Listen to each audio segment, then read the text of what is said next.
Oh my goodness. If any of you had told me 25 years ago that would be my introduction on this virtual stage with you here today, I would have said either you were kidding or I was dreaming. But no, in all seriousness, the phrase that comes to mind is what a journey. In this thing called life, the unexpected twists and turns, lessons learned, silver linings is what drives us all forward. And as part of that journey, I am so excited to connect with you here today around this path forward for community banking, which fills me with incredible optimism to think about and talk about. You know, we are so honored and grateful to have so many first-time attendees in the audience that I thought we might fill in a bit more of my backstory, my journey that has been fueled by my passion for community banking. As Noah told you, I am a third-generation community banker from Taos, New Mexico. I grew up in this lovely valley of San Cristobal, as did my grandfather. In fact, his family farmed this valley. He moved away to serve his country, get an education, become an attorney, and eventually came back home. And he was turned down for a $50 furniture loan to start his own law practice. He vowed then and there that someday he would start a bank to serve all within the community. And 10 years later, on March 1st, 1969, the doors of Sentinel Bank of Taos opened for the very first time, thanks to the support of my grandmother and 300 local Taoseños who gathered the capital and believed in this vision, in this dream of a local community bank. Fast forward a few years, my dad would become president, CEO, and chairman, and my mom the HR director. So you can just imagine what our dinner table conversations and weekend activities centered around. I would have the opportunity to grow up working in many different jobs at the bank, from stuffing statements. Yes, I said stuffing statements. Back in the day, would you take the pencil eraser and count the checks and stuff them in the statement and off they went to the customer? Or working a teller drawer, reconciling GLs, opening accounts, making loans, collecting loans. Eventually, I went to the East Coast to go to college, and then I made the very conscious choice to move back home after I was done, to roll up my sleeves and do whatever I could to help make a difference in my community. And at the age of 22, I became president of the bank. This time, in this leadership role of the organization, this opportunity to go back to my hometown, to serve, to engage, to work with an incredible team and family. A shout out to the folks at Sentinel Bank listening today that are continuing this incredible legacy. To leverage local resources to see a need and do something about it, like starting the Bridges Project for Education, which helped local students go on to get a college degree or vocational training. All of this ability to see and make change happen firsthand, taught me the power of community banking. You can say it unleashed a passion for this industry. I can still remember the day I joined the Independent Community Bankers of New Mexico board to advocate on behalf of all the banks in my state.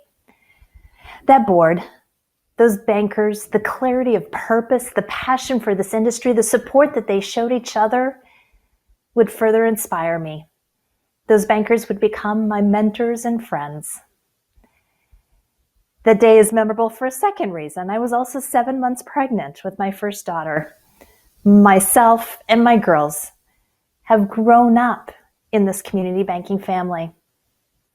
I would travel the state with Jerry Walker, the state exec of the state association, meeting with community bankers, talking, learning, engaging with them, thinking about how we continue to help move this industry forward. I would go on to join in a committee with ICBA, have the opportunity to help form and become the first chairman of the Minority Bank Council. Eventually, I joined the executive committee, and then I had the true honor of becoming chairman. So you may see where this story is going. When it comes to community banking, I simply can't say no. And 3 years ago, we moved to DC so that I could become the CEO of ICBA. Folks often say, why, Rebecca, from the land of enchantment to Washington, DC? And I say it's simple. It is this incredible calling, this passion for this industry. It might also be a bit of that Spanish blood and desire to fight for whatever I believe in, that passion, just like my grandfather displayed so many years ago when he started the bank. I tell you this story for a couple reasons. First, as I mentioned earlier, these first-time attendees that are joining us here today, I want you to know, to see the opportunity to engage and be part of a powerful force from the halls in DC to our very own neighborhoods. But folks, more importantly, this is not about my story. This is about the community banking story. It's about leveraging opportunity. It's about resiliency. It's about making a difference. It is the story of every community bank in this country. It is about every one of you connecting with us here today. This ICBA Nation is what ties all of this together. It is why I moved to DC for this mission, to create and promote an environment where community banks flourish. It's about that environment specifically for community banks in education. So you have the tools you need individually and collectively to flourish, whether through events like we are doing here today, ICBA Connect, or certification programs or a leadership academy. It's about innovation and proactively writing the next chapter of our industry through our ICBA Think Tech Accelerator or through services that community bankers can trust, identifying a need and creating a solution. And it's about advocacy. For if I have learned anything over the years, it is the need for ICBA to be at the table so that you, community bankers, are at the table. Without us, that voice would be silent. We all know that the community banking business model is distinctly different from that of the mega banks. And in ICBA, we work hard every day to ensure that that differentiation is clear and that your unique needs are represented. And thanks to ICBA and those bankers that formed this organization 90 years ago, that voice continues to get stronger every year. You know, ironically, last year at ICBA Live, we talked about our bold vision and clear focus for 2020. Well, it certainly wasn't the year we expected, or envisioned for that matter, but it may have been community banking's finest hour. The clarity of focus, that vision to help communities came through loud and clear. Our industry helped to forge the federal response to the coronavirus pandemic with a series of advocacy successes. Together, ICBA and community bankers ensured dedicated PPP funding for community bank lending. We procured robust regulatory, accounting, and tax relief. We secured better PPP loan terms for borrowers and lenders. And we advanced beneficial ownership reporting relief, and so much more. And community banks responded in kind, serving nearly 60% of all PPP recipients, some 3.5 million PPP loans worth nearly $335 billion. Due to that service, community bankers have been rightly recognized as leaders in the pandemic response. You know, I think back to April last year, as community bankers tried to figure out the rules of this program, and then they would change right beneath us, or the applications would be modified. The technology did not work, sometimes taking hours for you to submit a single loan. But folks, you made it happen. And I have never been prouder or more grateful to count myself amongst this outstanding family of community bankers. You have shown the world what community banking is and what it means. You have devoted yourselves to the continued successes of your communities amid unprecedented challenges. Speaking of those challenges, brings us to where we are today, and this path forward for community banking, which I told you I'm incredibly optimistic about. But let's be honest, we have our work cut out for us when we think about today's environment for community banks. There are just a few headwinds potentially facing us. But if anyone has a fighting chance, it's community bankers. I look at the current economic uncertainty in the pandemic, And I know that we have shown we can respond. Your tireless efforts will continue to sustain community, and ICBA will ensure that you have the regulatory flexibility and legislative support to continue being the difference makers.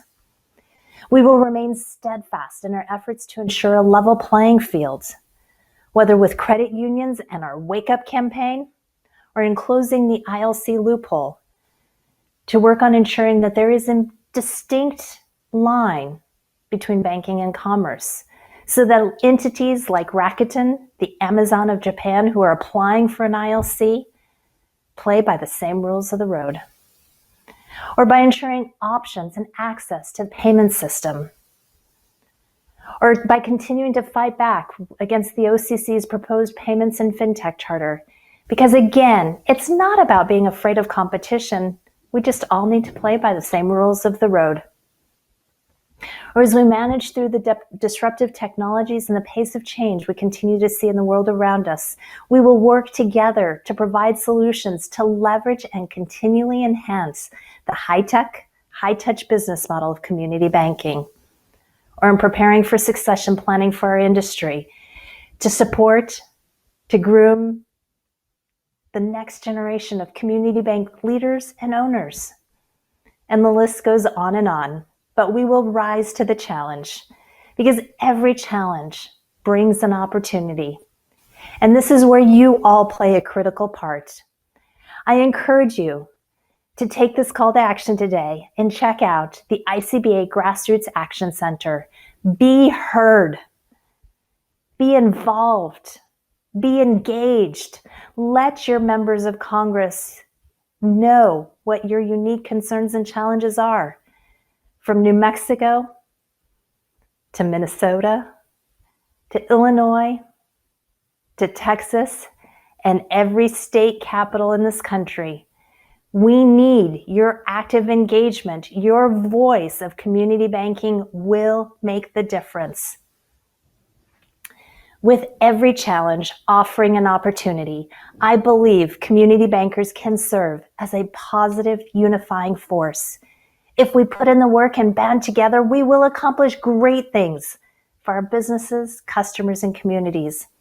We can be the unifying voice.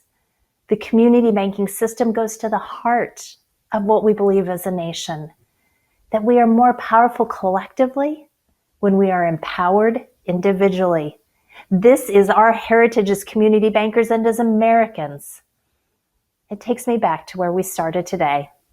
What a journey. This incredible thing called life, the unexpected twists and turns. Well, folks, 2020, 2021 certainly brought its fair share of that.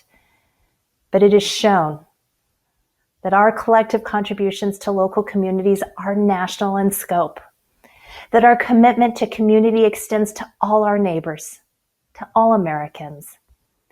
We have an opportunity to reach across those great social divisions that have taken root throughout our nation at this historic moment. We can use our voice to help restore a more unified, cohesive nation. We all have a role in our collective success. That is what our business model makes possible. It's been tested in the past, tested as we've endured the pandemic, and will continue to test us in the future. But it will endure. We will endure. After all, our customers, communities, and this country need us now more than ever. So let's continue to step up and show the world what community banking is made of, what you are made of. As we gather today and tomorrow, let's be mindful of these opportunities to connect, to get help from each other and from ICBA, and to be inspired to bring these lessons home to our local communities. Thank you for all that you do, and thank you for being a part of ICBA Connect.